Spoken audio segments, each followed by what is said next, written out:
IRFAN Canada has been described as a group that demonizes Israel and glorifies martyrdom and religious jihad, and that has used their resources to support Hamas. Their charitable status was revoked in 2011.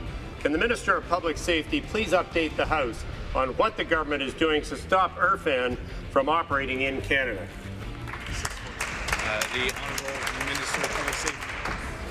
Well, Mr. Speaker, the people from Don Valley West can be reassured because today our government listed IRFAN Canada as a terrorist organization.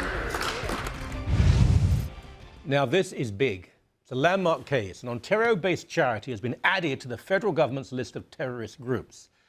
Thing is, IRFAN Canada was one of the organizations behind the Spirit of Islam conference that Justin Trudeau insisted on addressing last year, even though so many people warned him not to do so.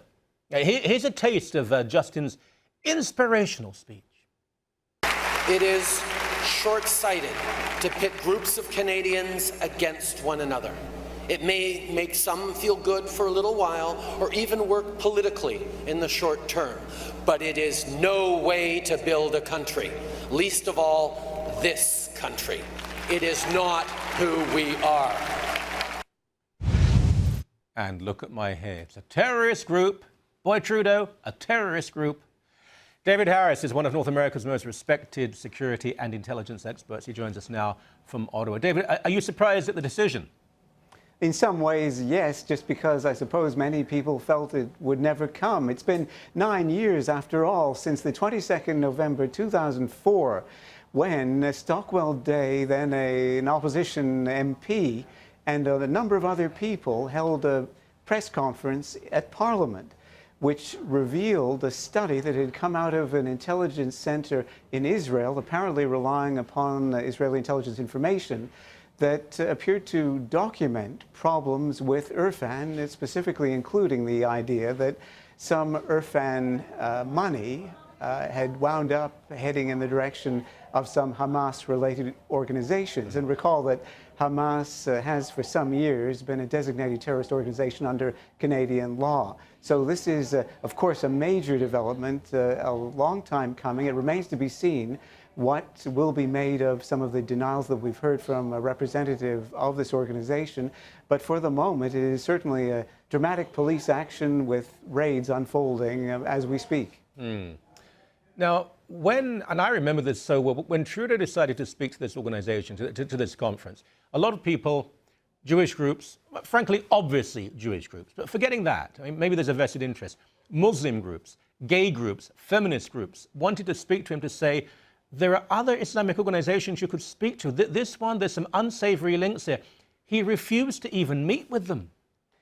It's quite something that I myself wrote an extended article, which I had hoped would have been an aid to those advising Mr. Trudeau, because frankly, the evidence on its face was so self-condemnatory when it came to the entire history and connections of the Reviving the Islamic Spirit conference. That had been going on for about 10 or 11 years by the time Mr. Trudeau appeared at it.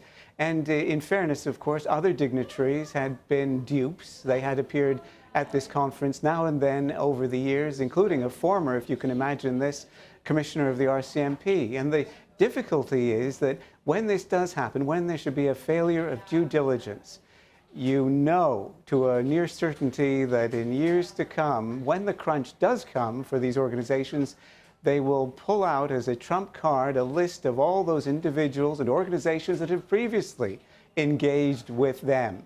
And sure enough, that is exactly what happened. But getting back to the ramifications of having appeared at that Reviving the Islamic Spirit conference, and it's got to be said, I might add, that the year before, the Conservative Party and the NDP sent greetings to this self-same organization in the teeth of all kinds of efforts by moderate Muslims and the rest of us to alert the public. But I mentioned that it was back in 2004 when the government of the day, the Martin Liberal government, at least nominally had notice of the fact that there were severe questions about extremist connections involving Hamas, IRFAN, and so on. Recall that according to the government statement today, between 2005 and 2009, $14.6 million was transferred allegedly by IRFAN to Hamas-related organizations.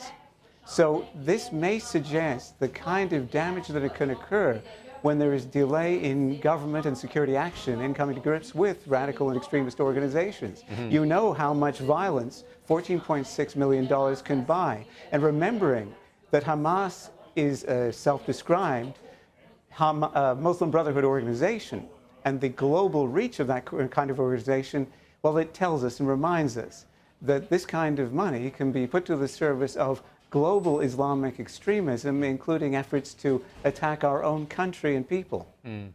I'm not forgiving at all those people who spoke to this conference before Justin Trudeau. In their only partial defense, I would say we know far more now about the sponsoring groups than we did then. The information, the proof, the evidence was overwhelming.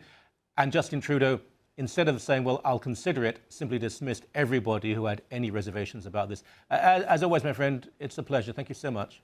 Thank you.